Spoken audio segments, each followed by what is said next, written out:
¿Crees que Donald Trump encarna más un populismo sin ideología? No, es un narcisismo sin ideología.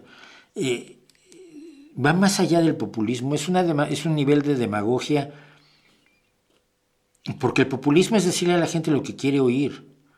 Y de pronto oyes discursos de Donald Trump donde lo está diciendo, no está diciendo nada.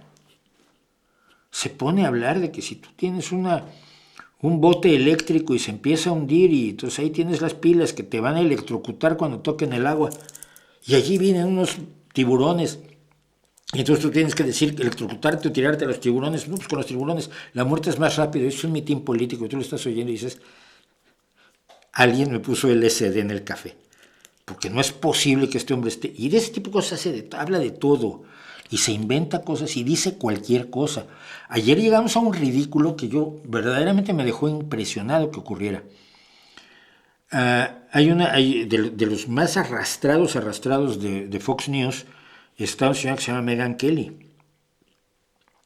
Y Megyn Kelly estaba entrevistando a Donald Trump y Donald Trump dijo, es que Kamala Harris no ha ido a donde está la gente del huracán.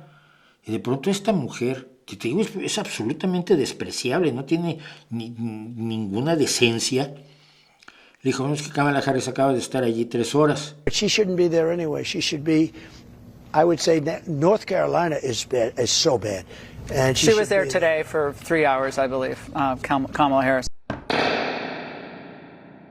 Y Donald Trump se quedó como, me está haciendo el fact-checking Fox News, mi Fox News, y ya para que esa gente le tenga que decir, oiga, no, que sus mentiras ya son tales que no la puedo ni sostener yo.